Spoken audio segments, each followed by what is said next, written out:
Assalamualaikum warahmatullahi wabarakatuh. Perkenalkan, nama saya Josie Imelda Prasetya Putri dari kelas 2IA. Saya akan menjawab pertanyaan IPS dan mempraktikannya langsung di SPSS. Pertama, kita lihat dulu file Excel-nya.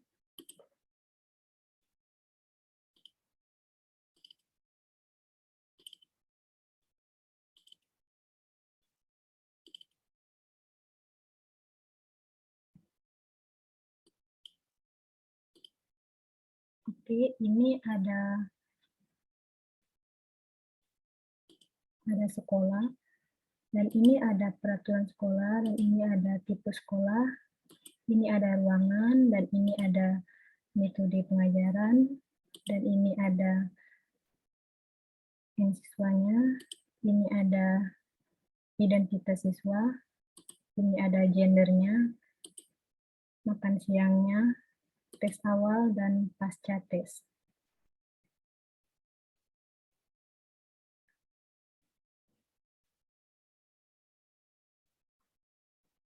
Di sini ada 2134 data. Oke, kita akan langsung buka SPSS-nya.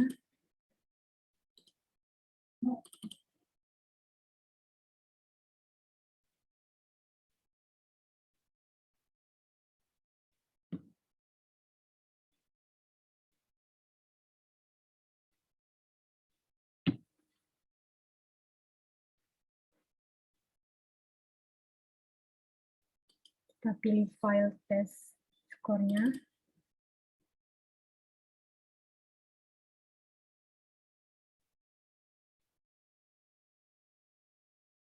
Lalu kita klik OK.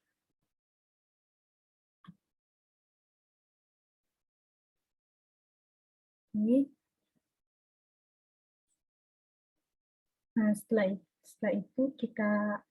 itu saya akan menjawab pertanyaan pertama, yaitu melakukan recoding variabel pada kategori variabel pretest dan posttest.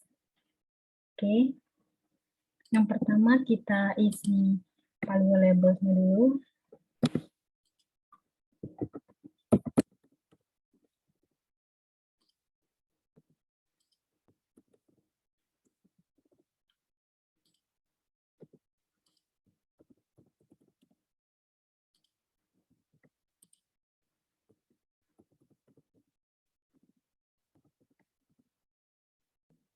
Kita tambahkan dan klik OK. Pada posttestnya juga kita isikan variabel di atas tadi.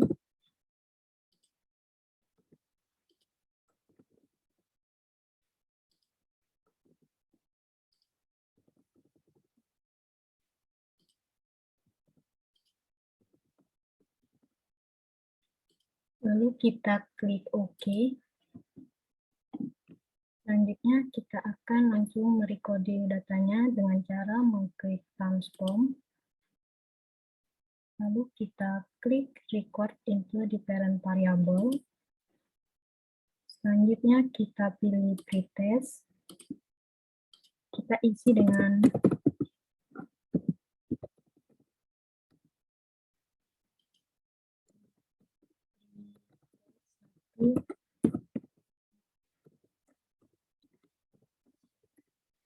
Oke, kita ubah. Kita klik all dan new. Di bagian sini kita isi ringnya sesuai dengan soal yang diberikan, yaitu kita isi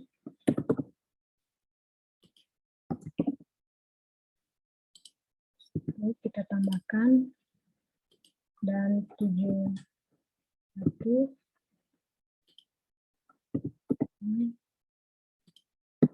kita tambahkan, lalu 56 70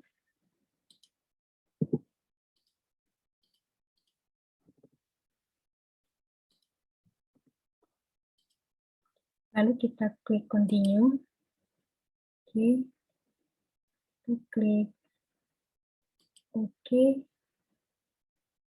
Maka untuk recorded pretest-nya sudah kita lakukan.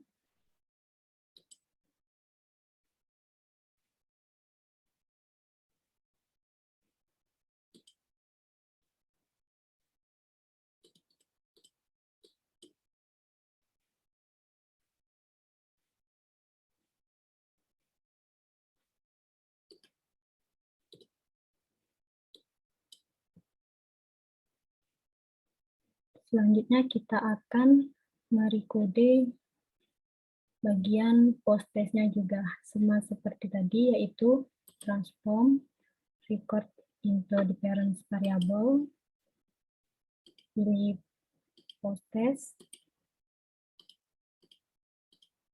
ini terisi nama 1,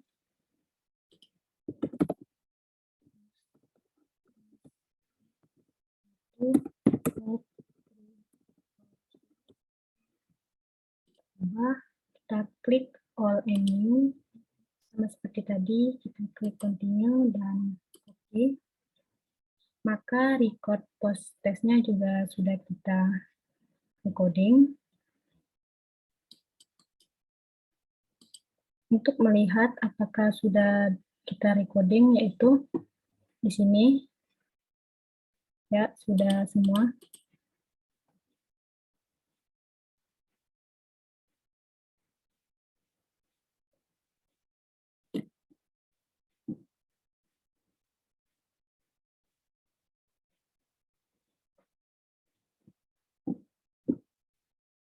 Terus kita akan melanjutkan pertanyaan kedua, yaitu menghitung frekuensi pada variabel school type, gender, dan post test, yaitu dengan cara mengklik analyze descriptive statis, lalu pilih frekuensi, tapi di sini school type, gender, dan post test.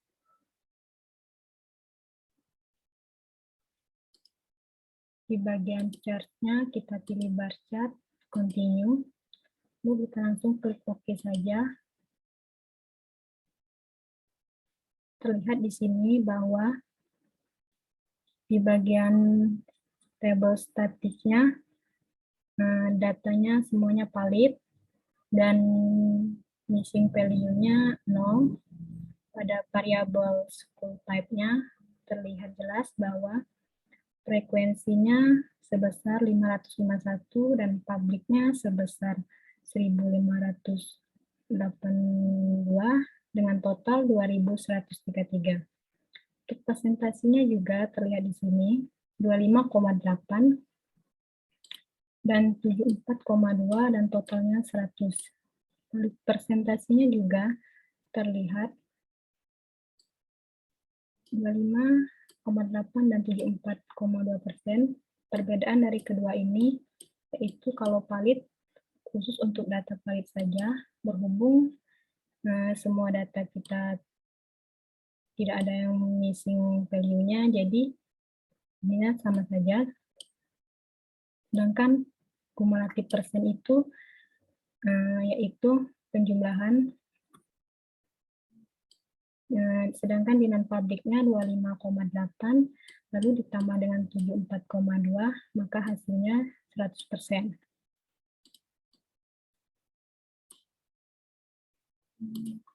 Selanjutnya di bagian gender, sama seperti tadi, pada bagian female-nya memiliki frekuensi 1056 dan male-nya 1077, dan yang paling besar di antara kedua ini yaitu male memiliki frekuensi tertinggi 1077. Untuk di kumulatif persennya juga sama, 49,5 ditambah 50,7, maka hasilnya 100%.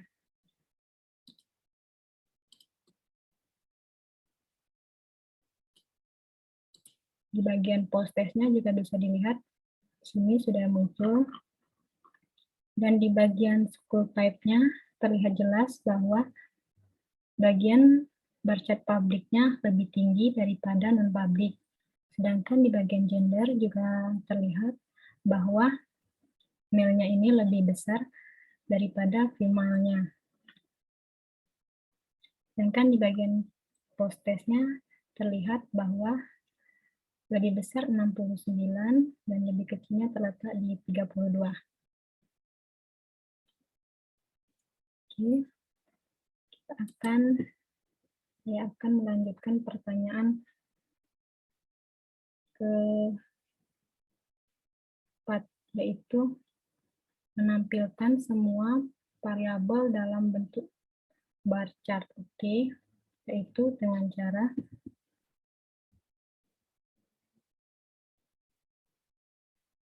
seperti tadi,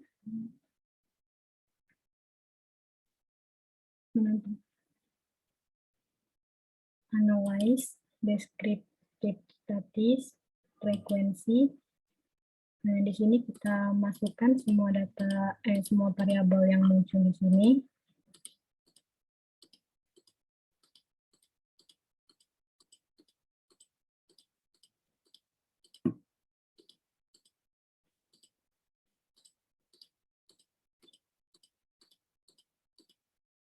Bagian display frekuensi tabelnya kita sedikit centang karena kita hanya mau menampilkan bar chart saja, lalu kita klik OK.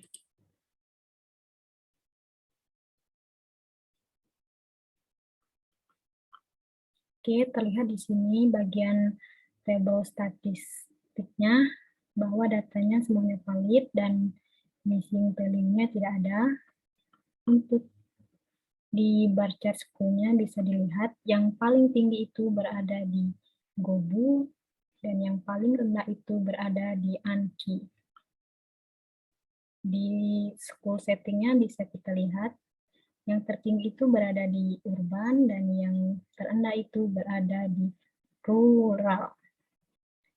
Di bagian school type-nya bisa kita lihat, di bagian tinggi itu terletak di public dan bagian rendah itu terlihat di non-public. Di bagian classroom bisa kita lihat, bagian paling tinggi itu terletak di 0,05H dan yang paling rendah itu terletak di 197. Di bagian teaching methodnya terlihat jelas bar chart-nya. Yang paling tinggi itu terletak di standar dan yang paling rendah terletak di eksperimental. Oke, sedangkan yang di table di bar chart in student-nya terlihat yang paling tinggi itu ada di 22 dan yang paling rendah ada di 26. Di student ID-nya tabelnya sama ya. Bar chart-nya sama, terus yang bagian gender terlihat jelas bahwa di bagian female-nya terlihat lebih rendah daripada male. Di bagian lunch terlihat juga yang paling tinggi itu doesn't qualify dan yang paling rendah qualifies for reduce. Di pretestnya bisa terlihat yang paling tinggi itu di 59, yang rendah 22. Terus di sini ada bagian bar chart pretest 1. Nah, di sini yang paling tinggi terlihat di bagian 4, yaitu kurang, dan rendah di bagian 1, sangat baik. Di post-test satunya terlihat paling tinggi itu berada di cukup, 3, dan yang paling rendah itu berada di 1.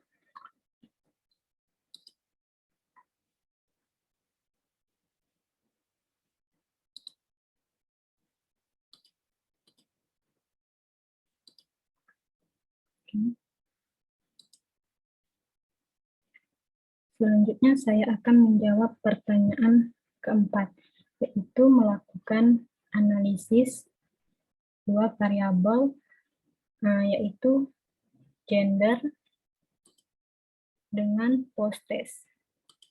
Oke, dengan cara analyze descriptive statis, lalu kita pilih cross tab. Di bagian row kita masukkan gender, Dan di bagian kolomnya kita masukkan post-test, centang display-nya, lalu pada bagian statistiknya kita klik chi-square test dan p-tremors, kita klik continue. Pada bagian selnya kita klik observe dan row, continue, lalu oke-kan. Otomatis di sini akan muncul nilai-nilai dan tabel beserta bar chart-nya. Oke. Di sini terlihat bahwa nilai bahwa semua nilai ini valid, tidak ada missing value-nya, maka persennya 100 dan jumlah datanya sebanyak 2133.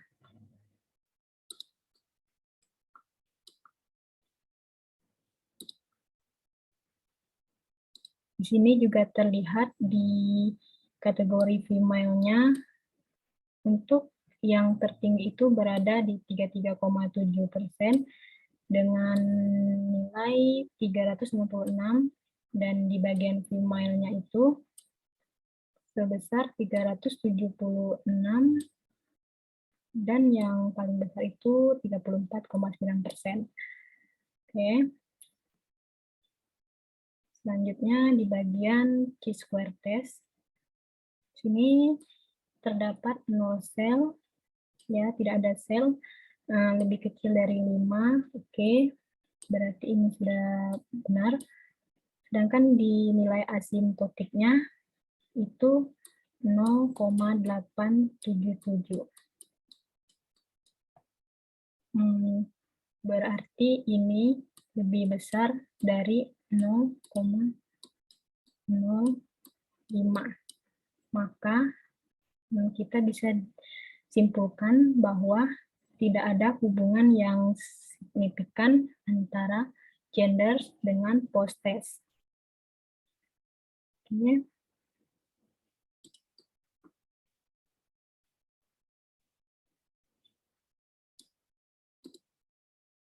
Di bagian table symmetric measure-nya sama seperti atas tadi.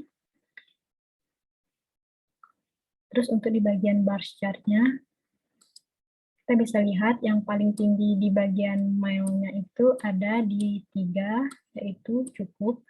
Dan yang female-nya juga di bagian 3, cukup. Yang paling rendahnya sama, berada di 1, yaitu sangat baik.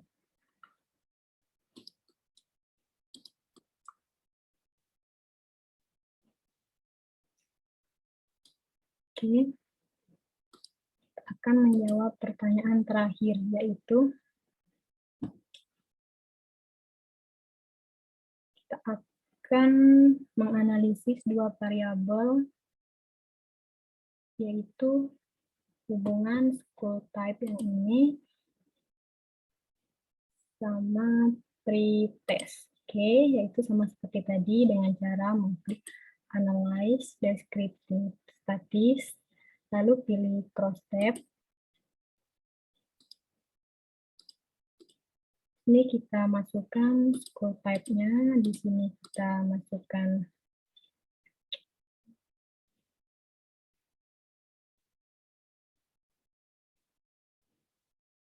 pretest-nya, sama tadi sudah. Kita klik OK, maka otomatis akan muncul seperti ini. Untuk missing value-nya sama, tidak ada 0. Semua data ini valid, maka persentasenya 100 dan datanya sebanyak 2133. Untuk di table ini juga ada kategori non-public, public. Di sini terdapat yang paling tinggi itu berada di 310 dengan persentase 56,3%. Di bagian publiknya yang paling tinggi itu berada di 957 dengan persentase 60,5. Oke, kita bisa lihat di sini.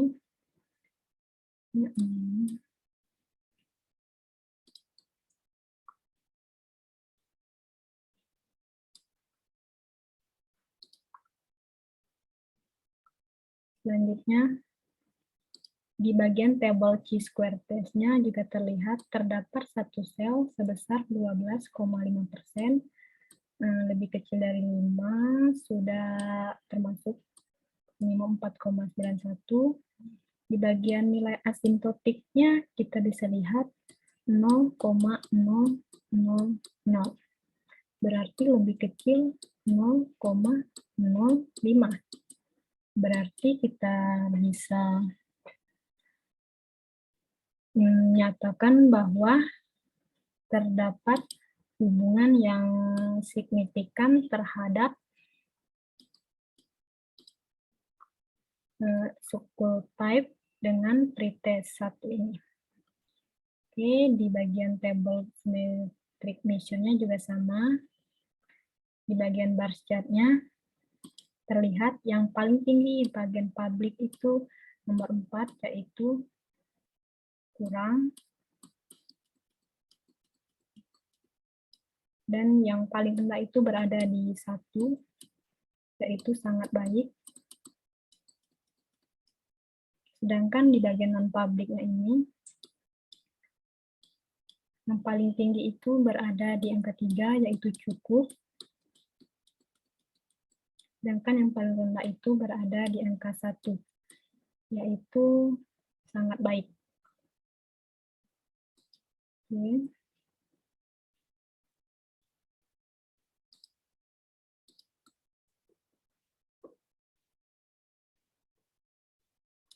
Jangan lupa kita save hasil outputnya ini, yaitu dengan cara klik file, save, lalu kita langsung save saja di sini. Kita langsung save. Oke, jika sudah tersave, selesai. Oke, mungkin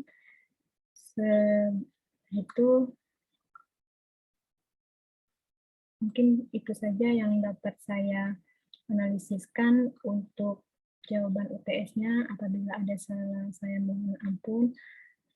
Apabila ada salah, saya mohon maaf. Kepada Allah saya mohon ampun. Saya ucapkan wabillahi taufiq wal hidayah. Wassalamualaikum warahmatullahi wabarakatuh.